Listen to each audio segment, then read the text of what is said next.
ሰላም ጤና ይስጥልን የተወደዳችሁና የተከበራችሁ የሐረር ቴሌቪዥን ተከታታዮቻችን እንደምን ሰንብታችኋል? ሳምንታዊው የቅኝት ፕሮግራማችን እነሆ ተጀምሯል። በዛሬው የቅኝት ፕሮግራማችን ወደ እናንተ ልናደርስ የወደድነው እንግዲህ በሐረር የመጀመሪያውና ቀደምት ዘመናዊ ሲኒማ ቤት የነበረው ሀጂ ቦምባይ ሲኒማ ቤት ምን ይመስላል የሚለውን እንግዲህ በወቅቱ ከነበሩ ሰዎች ጋር የምናደርግ ቆይታ ይኖረናል። አብራችሁን እንድትቆዩ የአክብሮት ግብዣችን ነው። ሰናይ ጊዜ።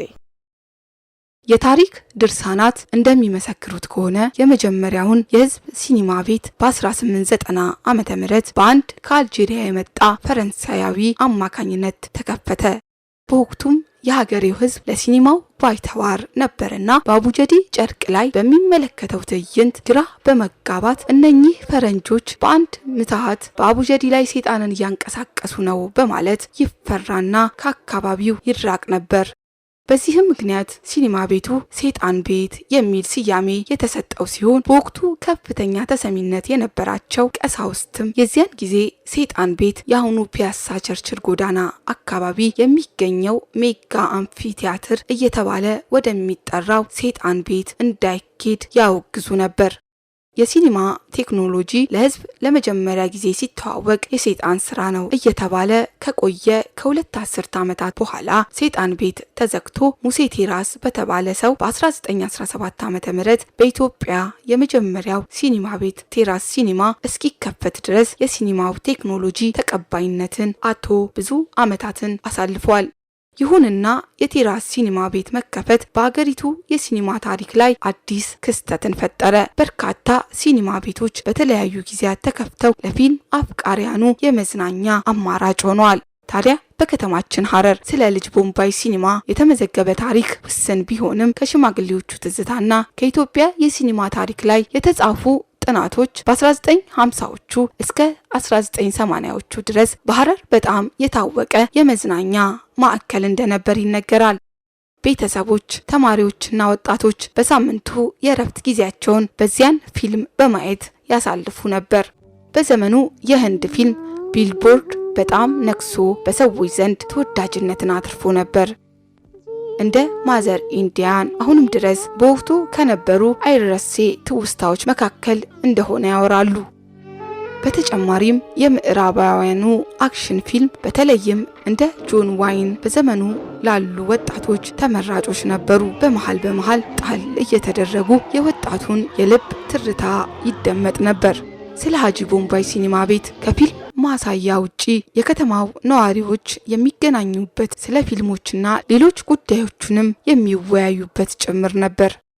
በዘመኑ የቀዳማዊ ኃይለ ሥላሴ የጦር አካዳሚ መኮንኖች የተለየ እንክብካቤ ተደርጎላቸው ይመለከቱ እንደነበር በወቅቱ የነበሩ ያወሳሉ። ታዲያ መኮንኖቹ ወደ ሲኒማ ቤት ለመምጣት ሲያስቡ ቀድሞ ለሲኒማ ቤት አሳላፊዎች ይነገራቸዋል።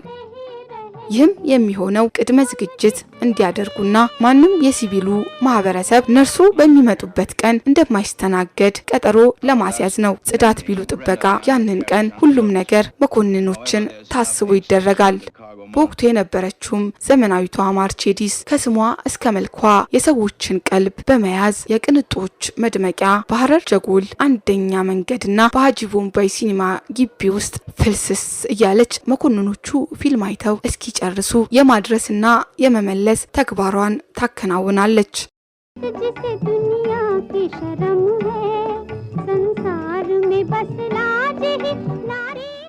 ፍቃደኛ ስለሆኑ ከልብ አመሰግናለሁ። እሺ እንተዋወቅ እስቲ።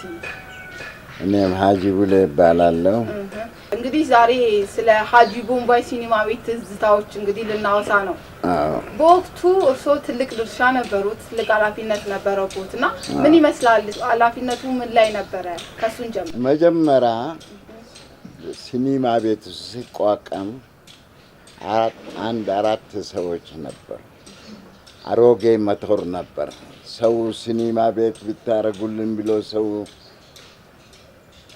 ድሮ እዛ ታይ ነበር ሲኒማ። ከዛ በፊት ማለት ነው። ከዛ በፊት ከራሱ ምንድነው ፍርድ ቤት አጠገብ እዛ ነበር ሲኒማ ቤቱ። ሰዓት ሲበላሽ ሲኒማ ቆሞ ነበር። አገሪቷ ሲኒማ አልነበራትም፣ ቴሌቪዥንም አልነበረም። ያን ጊዜ የአቶ አህመድ አማቻቸው አቶ ከሊፋ የሚባሉ 4 ሰዎች 5 ሰዎቹን ሰብስቦ አዋጥቶ አሮጌ ሞቶር ገዙ። በሱ ነው የጀመሩት የሲኒማ ቤትን። በዚህ በኩል መጋዜን ነበር። ያ መጋዜኑን እንደገና ሲኒማ ቤት አደረጉት። ሆነ ብሎ ሲኒማ ቤት ያደረጉት። 4ታቸው አዋጥቶ ያ ሞቶሩን ገዙት። አንድ አረብ ነበር ማሳያ ነበረ። ሰው በቀን 3 ጊዜ ናሳይ ነበር። በፈረቃ ማለት ነው። በፈረቃ ምን ሰዓት ነበር የምታሳዩት? ጠዋት በ2 ሰዓት እስከ 4 እስከ 5 ሰዓት ነበር። ከዛ ቀጥሎ በ8 ሰዓት፣ ከዛ ቀጥሎ እስከ 10 በ1 ሰዓት ጀመር ነበር። 3 ጊዜ በቀን እታይ ነበር። የሚመቸው ሰዓቱን እያመቻቸ ይገባ ነበር ማለት ነው። አዎ። የእርሱ ኃላፊነት ያኔ ምን ነበረ? እኔ ራሴ እንኳን ለሞቶር ነበር። ያ ሞቶር ጣሊያን ተላከ። ይሄ አሮጌ ቆሞ አሮጌ ጣሊያን መጣ። ከጣሊያን ሲመጣ ኮማንደር ነበር የእሳቸው ልጅ። ከጣሊያን ሞቶሩን አመጣ። ያን ጊዜ ሸሪክ የነበሩትም የአሮጌ ሞቶር ጋራ ነበር። እነዛ ቆሞ አህመድ ቦምባና አቶ ከሊፋ አማቻቸው ሁለቱ ያዙት። ከዛ በኋላ ሲኒማው ተጀመረ። በቀን 3 ጊዜ እናሳየን ነበር። ያ ጣሊያን እኔና አንድ ልጅን በደንብ አስተማረን። ጣሊያን ሞቶሩን ያመጣው አስተምሮን ተመለሰ። እኛ እናሳይ ነበር። እናንተ ተቆጣጣራችሁ? አዎ ተቆጣጠር ነው። በቃ ለመድነ። በሱ ትልቅ ሞቶር ነው ለመድነ። ይሄን ስናሳይ ሁለታችን ስንቀያየር ከዛ በኋላ ዲጂጋ ሲኒማ ቤት ከፈቱ። ቆይ ዲጂጋ ከመሄዳችን በፊት ሐረሩን የሐረሩን እናውራ። አዎ የሐረሩን እስቲ በዛን ጊዜ እንደው የሚያስታውሱት ፊልም ነበር የሚታይ? አዎ ህንድ ፊልም ነበር፣ የአሜሪካን ፊልም ነበር። ያን ጊዜ ብዙ ሰው ነበር። ደግሞ ጀርመኖች ነበሩ። እነሱም እየገቡ ያዩ ነበር? አዎ ያዩ ነበር። እነሱም ቦቴ ነበሩ፣ ጀርመኖች ነበሩ። ጀርመኖቹም ያያሉ። ህዝቡ ይደሰት ነበር። ጥሩ ጊዜ ማሳለፋ ነበር። ስንት ነበር እስቲ የመግቢያ ዋጋ? 50 1 ብር ከ50 3 ደረጃ ነበረው። በደረጃ ነው። ከኋላው ብር ከ50 ነበር። መካከለኛው 1 ብር ነበር። ፊት ለፊት 50 ሳንቲም ነበር። እንደውም ትንሽ የሚከፍለው ነበር ወደፊት ለፊት የሚመጣው። አዎ። እንግዲህ ስለ ሀጂ ቦምባ ሲኒማ ቤት ስናወራ በጣም በወቅቱ ዘመናዊ ነበር። ቪዚታሽን ትልቅ ፊልም ያሳይ ነበር። ትንሽ ፊልም ሳይሆን ከኢትዮጵያ ያለው ፊልም ጋር እኩል ነበር ማሳየው። እንደው እስኪ ምን ማትረሱት ትዝታ አለ ስለ ሀጂ ቦምባ ሲኒማ ቤት ያሳለፉት? ምን አልሽኝ? ትዝታ አለ ወይ? የማይረሱት ገጠመኝ አለ? ያጋጠመ ነገር ምንድን ነው ብትይ፣ ለምሳሌ ሲኒማ ቤቱ ሰው ብዛቱ ስሜት ነበረው። ሰው ሲመለከት ሲኒማ ለማየት ሴቱ ወንዱም ጊዜ አልነበራቸውም። ይገባ ነበር። ጥሩ ጊዜ ማሳለፈ ነበር እስከ መጨረሻ። እንግዲህ ደግሞ ሌላኛው የሀጂ ቦምባ ሲኒማ ቤት መኮንኖች ነበሩ። መኮንኖች አካዳሚዎቹ የነበሩ አካዳሚም በብዛት ይገባናል። ቅዳሜ አካዳሚ ነበር። በእነሱ ጊዜ እነሱ ብቻ ይገባሉ። ሌላ ሰው አይገባ። ይሞሉታል። እነሱ ብዙ ነበሩ። በጅልማ ይገቡ ነበር። በ2 ሳምንት ደግሞም ጥሩ ፊልም የመጣ ጊዜ ይገባሉ። በብዛት ነው የሚገቡልንም። ሌላ ሰው አይገባም። እነሱ በቃ ይመላል። ለእነሱ ደግሞ የተለየ እንክብካቤ ይደረግ ነበር። ይቀነሳልም ዋጋም ይቀነስ ነበር። በቅናሽ እነሱን ኮንትራት ወስዶት ያዩ ነበር፣ ይደሰቱ ነበር። ጀርመኖች ከህዝቡ ጋር ይገቡ ነበር። አንደኛ ማዕረግ በማዕረግ ብር 50 ነበር። አንደኛ ማዕረግ ይገቡ ነበር። መቀመጫው የሚለይ ነበር በማዕረግ ሲሆን አይለይም። ወንበሩ አንድ ሆኖ ግን ደህና ነበር ወንበሮቹ። ትንሽ አሮጌ የሆነው ፊት ለፊት ነበር። ያኔ ዱርዬ ምናምኑም ይገባና ሲፈልጉም ፊልም ሲቆረጥም ወንበሮቹም ምናምኑም ይደበድቡ ነበር። ባለ 50 ቦታ መቀበጡት ፊሽካቸውም ያው ነው፣ ረብሻቸው። ስለዚህ ነው እና ጥሩ ነበር ያን ጊዜው እንደ አሁን ሳይሆን ያኔ ሰውም ጥሩ ነበር።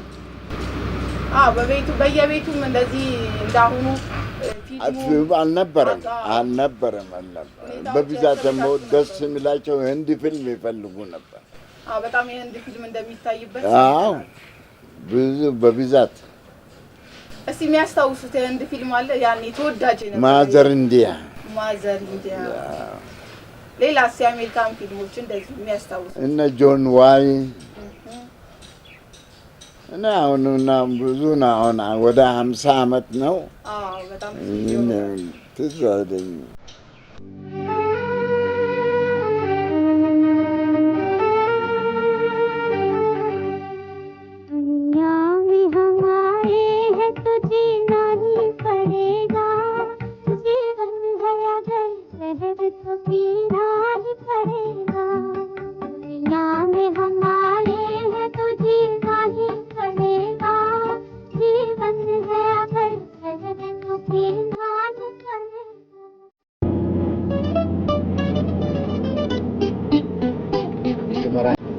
We're going to be on time in Benghazi.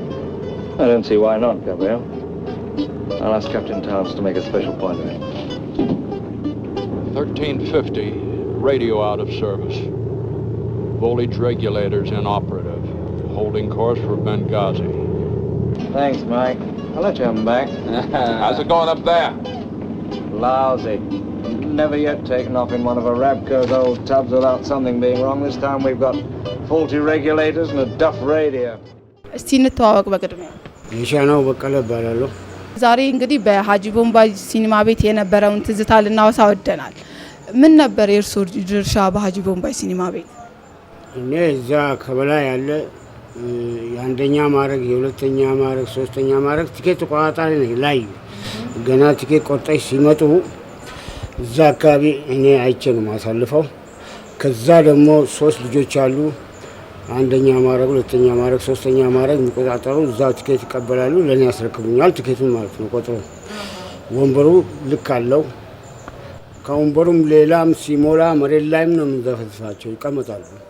ያን ጊዜ አንድ ለእናቱ አንድ ሀረር ሲኒማ ቤት እሱ ብቻ ነው ያለው። ፊልም ቤቱን ያቋቋሙት ሀጂ ቦምባ መሐመድ ሀጂ ቦምባ ናቸው ያቋቋሙት። መጠሪያውን በሳቸው ስም ነበረ? አዎ ሀጂ ቦምባ ሲኒማ ቤት ባይባልም ሀረር ሲኒማ ቤት ነው። ማንኛውም እንትን ያላየው የለም። ብዙዎቹ ውጭ ወጥተዋል። ብዙዎቹ እዚህ ከኛ ጋር ብዙ ያሳለፉ ልጆች እኛ ውጭ እንደወጡ እርግጠኛ ነው። እና እንዴት ነበር እስቲ በወቅቱ የነበረ ትዝታ ምን ይመስላል? በተለይ ደግሞ የፊልሙ ተመልካች ምን ያህል ነበር? የፊልሙ ተመልካች በኃይል የሚገርም ነው። ሰልፉ ባልዋሽ ከዚህ ሁለተኛ ጣቢያ የፖሊስ ጣቢያ የለም እዛ ጋር ይደርሳል። በሁለት ረድፍ እንደገና መጋለ ጉዳዩ የምትወስጂው መንገድ አለ። እዛም በሁለት ረድፍ እንደዛ ነው የሚሰለፉና የሚገቡት። እንዴት ነው ማለት ሰዓትም ተከፋፍሎ ነበር የሚገባው ጠዋት? እሱስ እንዴት ነበር? እሱንም ያብራሩ። ጠዋት ከ3 ሰዓት እስከ 6 ሰዓት አንድ ፊልም ወይ ህንድ ፊልም ወይ አሜሪካን ፊልም። ብዙ የሀረር ሰዎች ህንድ ፊልም የሚፈልጉት። ህንድ ፊልም ካለቀ ቤቱ ባዶ ነው። ሀሪፍ ካልሆነ ካራቴዎች እና አክሽን ፊልሞች ካልሆኑ ዋጋ የለውም። ከዛ እሱ ነው የሚያዩት ማለት ነው። ከሰዓት በኋላ ደግሞ 2 ፊልም ነው፣ አንድ ህንድና አንድ አሜሪካን ህንድ ከሌለ ሁለት ለምን እኔ ነኝ ያለ አሜሪካን ፊልም ብደረድሪ ማንም ተጋሽ የለም። ማስጀመሪያውና መሀሉ ህንድ መሆን አለበት ማለት መጀመሪያም የሚታየው ፈርስ ሾው ህንድ ነው። ከዛ በኋላ አሜሪካን እየገባ ይሄ ካራቴ ምናምን ሲመጣ አሜሪካን ደግሞ አክሽን ፊልም በቃ ጦርነት ምናምን አላለም ድብድብ ቦክስ ምናምን እሱ ሲመጣ እየተረጋጉ እየለመዱት ሄዱ ማለት ነው። ስለ ሀጂ ቦምባ ሲኒማ ቤት እንግዲህ መኮንኖች በጣም ይመለከቱ ነበር። እንዴት ነበር እስቲ የነሱ አቀባበል? እናንተ ስለነሱ የምታደርጉላቸው መስተንግዶ የተለየ ነበር አሉ። በቀዳማዊ ኃይለ ሥላሴ ዘመነ መንግስት እኔ ያን ጊዜ ሌክራ ማዞር ነበር። የሁለት ቀን ሌክራሞች የቀን ህንድና አሜሪካን አዞራለሁ። ቀን ራስ መኮንን መንፈሳዊ ትምህርት ቤት እማራለሁ 4ኛ ክፍል። እሱን እያዞርኩ ነው። በጣም ልጅ ነበር። አውና እንደ አውቃለሁ እየተማርኩኝ ነው። እዚህም ይረዱኛል። ሀጂ ቦምባ ባህል ይረዳሉ፣ ያደርጉልሻል። የቀዳማዊ ኃይለ ሥላሴ የጦር አካዳሚዎች ናቸው የሚመጡት። ማንኛውም መኮንን አለም የቀዳማዊ ኃይለ ሥላሴ የጦር አካዳሚ መኮንኖች 1 አመት የሚቀራቸው ለመመረቅ ይመጣሉ። ይነገረናል፣ በሰዋቱ ይነገራል። ኃላፊው አለ አሁን አንተን ሹፌር ሆኗል አብዱላሲ ወይም የሱ ተከታዮች አሉ። ይመጡና እንደዚህ ምናምን ነው ጽዳት። ያን ጊዜ ልነግርሽ አልችልም። ዝም አንድ ከገባች ስተት ነው ማለት ነው። እና ያ ይመጣሉ፣ ይደወላል፣ ሽንት ቤት ይጠረጋል፣ ወንበር ይወረወራል። በመኪና ይመጣሉ፣ በሰልፍ ነው ይመጣሉ። በስነ ስርዓት ይገባሉ። መኪናቺ ማርቸሊስ አድርገው የቀዳማዊ ካዴቶች የሚሄዱባት ማርቸሊሶች አሉ። በወቅቱ እንግዲህ በጣም ዘመናዊ መኪና ነበር። ዘመናዊ መኪና ማርቸሊስ ራሳቸው ከረባቱ ምናምን ይመጣሉ፣ ይገባሉ። ሚሊተሪ ፖሊሶች አሉ፣ ወፓ ሚል ወታደር ፖሊስ ማለት ነው። እነሱ ይመጣሉ፣ ያሰልፋሉ፣ ያስገባሉ። መኪናዋ ፊቷን እንደዚህ አዙሮችን አዙራ ትቆማለች። ሚሊተሪ ወጥተው ወታደሮችም ዙሪያ ነው ይከባሉ፣ ዙሪያን ይጠብቃሉ። ዙሪያን ገብተው ፊልም እንዲህ እንኳን አይ ኮስተር ብለው ይጠብቃሉ። ያ የተፈቀደላቸው ፊልም ሲያልቅ በስነ ስርዓት ይወጣሉ ማለት ነው። እና በየ2 ሳምንት በ15 ቀን አንድ ጊዜ ይመጣሉ። ይሄ ነው። ሌላም እነሱ ሲገቡ ሌላው ማህበረሰብ ይገባል። እነሱ ከወጡ በኋላ አንድም ሰው በነጋታው ነው ሚሊተሪ ፖሊሶች ይመጡና ቼክ ያደርጉታል። ቤቱን ይፈትሻሉ። ከካዴቶች ላይ የወደቀ ነገር አለ፣ ስነ ስርዓት ያጎደሉት ነገር አለ ምናምን። ልክ እንደወጡ ሚሊተሪ ፖሊስ ነው የሚገባው። የታጣፊ ክላሽ ይዘው ይገባሉ፣ ያያሉ። ካረጋገጡ በኋላ በማግስቱ የህዝብ ክፍት ነው። ያውቁታል፣ ህዝቡም ለምዶታል። እና ይሄ ነው። እስቲ በወቅቱ ይታይ የነበረው ፊልም ምን ነበር የሚያስታውሱት ከሆነ? እኔ አሜሪካን እነ ጆን ዋይ፣ ኪርክ ዶግላስ፣ ጌሪ ኩፐር፣ ቺፕ ራንግለር፣ 55 Days at Peking፣ ኪል ዜም ኤንድ ካም ባክ አሎን የመሳሰሉ ቴክስት ነው ምናምን። አዎ እስቲ በወቅቱ የነበረ ትዝታ እንደው ከፊልሙ እንደገና ደግሞ እንዲሁ ልጆች ሊያዩ ሲመጡ እንደው የማይረሱት ትዝታ እስቲ ያው። እኔ አንድ ጊዜ በእኔ ልጆች ባጥር ይዘላሉ ምናምን እያሉ ይነግሩኛል። ሽማግሌው አንተ ምን ትሰራለህ? ባጥር ይዘላሉ ይላሉና ምንድን ነው እስቲ አንተ ስራን ለአንዱ ስጠውና እዛ ውረድና ጠብቅ ይሉኛል። እኔ እቺን የጠዋት ጫት ለምጄ እስክትመጣ ድረስ ሰውን በቃ እየገባ ነው ያለው። እዛው የምጠብቅበት ቦታ ላይ ያሸልበኛል። እዛው እንቅልፍ ይዞኝ ይሄዳል። ልጆቹ አገር ሰላም ነው ብለው 2 ልጆች እንዳለ ላይ ለብቻ ዱብ ሲሉ እፈነቃቅላቸዋለሁ። ያ ትዝ ይለኛል። ከዛ ልጆቹንም አላሳጣቸውም። አረጋግቼ አንድ ፊልም ቴምቦ ነው የሚባለው። ቴምቦ ማለት በእረፍት ማለት ነው። የአረብኛ ይሁን የጣሊያንኛ ይሁን የምኑን ቋንቋን ባላቀው ቴምቦ ሲል እነሱንም ሁለተኛ እንዳይለምዳቸው አልኩኝ። ስቲል ናው እስካሁን ድረስ 1000ኛ ዓመት ሀረር ሲከበር መጥተው ማልዋሽሽ ልጆቹ እንደዛ አላጨናገፍኳቸውም፣ አላነዳድኳቸውም፣ አላስደነገጥኳቸውም። እኔ ያለ ራልቲ ነው። እኔ ሰው ማስቀየም አልፈልግም። እንግዲህ አሁን ሲኒማ ቤት ምናምን ዲክታተር አክተር ምናምን ትመስላለህ ያለም ያ ባህሪ የለብኝም እኔ ላይ አረጋጋቸው። አሁን ልጆቹ ዶክተሮች ናቸው።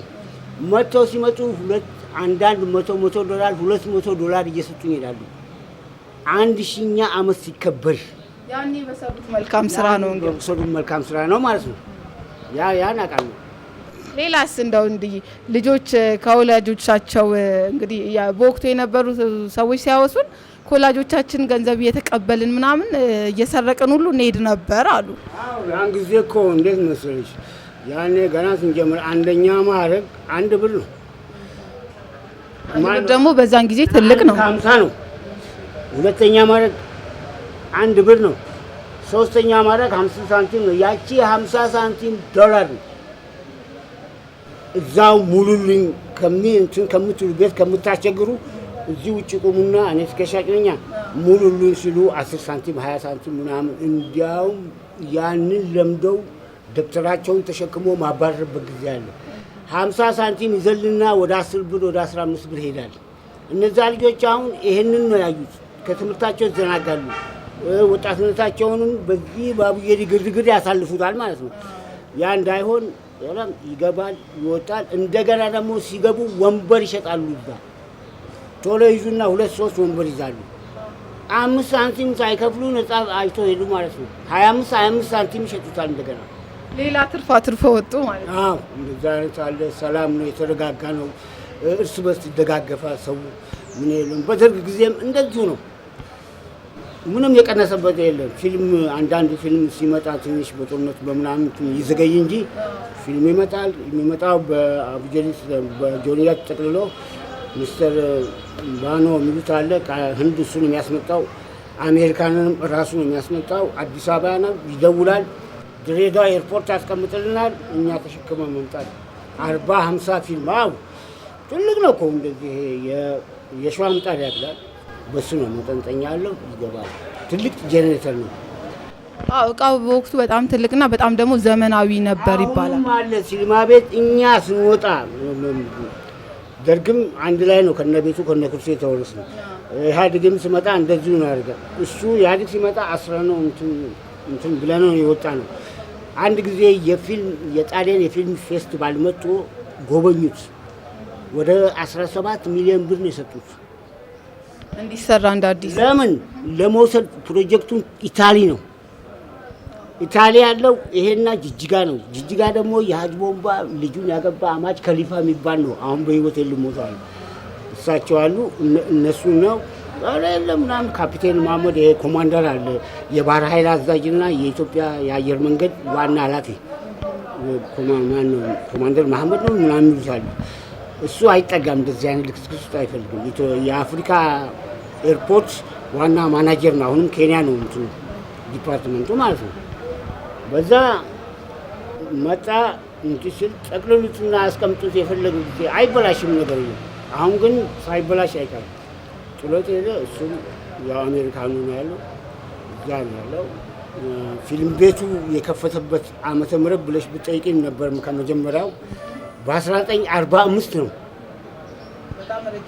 በ1945 ኮሎኔል የፖሊሱ አዛዥ ናቸው። ኮሎኔል እርገቱ ምናምን ናቸው። አባታችን ባላቁ መርቀው የከፈቱት እሳቸው ነው።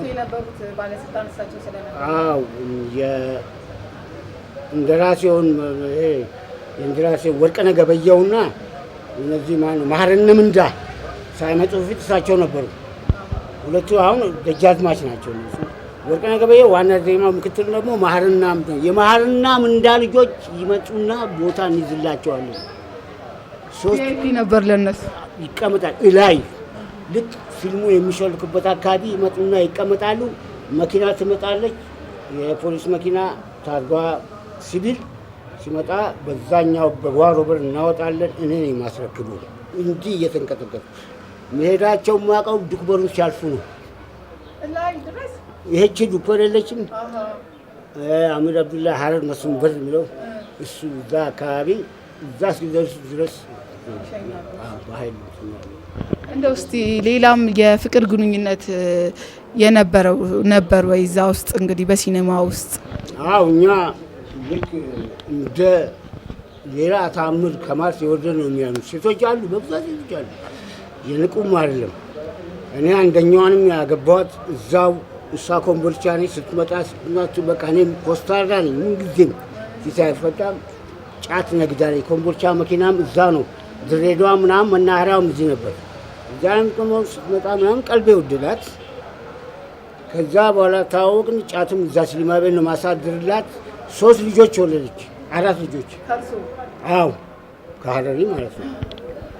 ከዛ እዛው ጸድናል። አሁን ከፍ ሲሉ እኛ የእናታችንን ሃይማኖት ምናምን እንትን ሲሉ ምንም ማስገደድ አትችልም። በሃይማኖት አልተገናኘንም። ያገናኘን በመዋደድ ነው።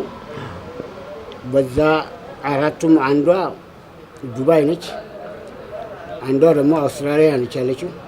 እስቲ ነው አሁን 2ቱ እዚህ ነው። አንዱ መንገድ ትራንስፖርት ይሰራል እስከንደር የሚሉት፣ አንዱ ደግሞ ይሄ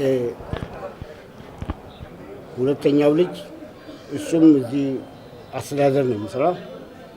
ሌላ ደግሞ እዛ ሲኒማ ቤት ከእሷ ጋር ከተለያየም በኋላ በሃይማኖት ሳንጣጣም ሩማና ላይ ከእሷም 2 ወልዳለው። እስከ ዛሬ ከእሷ ቤቱ ብዙ ነገር ሰጥቶታል ማለት ነው። እሷም ጥራት ነበረ። እሷ ያቺ ስትንሸራተት ይችኛዋን ተጋው ልጆች ማን ያሳድግ? እኔ ሲኒማ ቤት መንቀሳቀስ አልችልም። ያ ነው እሱ ነው። ይችኛዋም ትግስት የሻነው ታውቂያት እንደሆነ ቲቪ ሪፖርተር ነች። ትግስት ነው አዲስ አበባ የምትሰራው። አሁን ልጄ ነች። አሁን አሜሪካን ገብታለች። 11 ሆነው ሄደው በዛው እንትን ብለዋል። እንደው ቀረ የሚሉት እስቲ የሀጂ ቦምባ ትዝታ አለ? ቀረ ይሄን ብናገር ስለ ሀጂ ቦምባ ሲኒማ ቤት ነው እና እኔ ቀረ ምለው እሳቸው አሁን ኢህአዴግ በደርግ ጊዜ ሲወረስ አሁን እንደኔ አይደለም። ተቻችላችሁ ኑሩ፣ መባላት አቁሙ፣ ምን ትመፋጀት አቁሙ። በዛን ጊዜ እኔ 55,000 ብር ነው የደረሰኝ ያው ለአገልግሎት። ሌላው 105,000 ብር ይወሰዳል። እንደየ አገልግሎትሽ ነው። 85,000 ብር ይወሰዳል። 65,000 ብር ይወሰዳል። እሱም መክረውን ተሰናበትን ነው ምልሽ ከነሱ ጋር जिसे दुनिया की शर्म है संसार में बस लाज ही नारी। እንግዲህ የተወደዳችሁ ተመልካቾቻችን ከኋላ የምትመለከቱት የቀድሞ ሀጂ ቦምባ ሲኒማ ቤት ይህን ይመስል ነበር። እንግዲህ አሁን የንግድ ቦታ ሆኗል። ውስጥ መግባት ስላልቻልን ነው እንጂ የነበረው ሁኔታ አዳራሹ ምን ይመስል እንደነበር ወደ እናንተ ማድረስ ስላልቻልን ይቅርታ እንጠይቃለን። እንግዲህ በወቅቱ የነበሩትን ሰዎች ያነጋገርነውን ይመስል ነበር። አብራችሁን ስለነበራችሁ ከልብ እናመሰግናለን። ከቀሪ የሀረር ቴሌቪዥን ፕሮግራሞች ጋር አብራችሁ ልትቆዩ የአክብሮት ግብዣችን ነው። እኛ ለሳምንት ቀጠርን። እስከ ሳምንት መልካም ሳምንት ቸር ያገናኘን። दुनिया में हमारे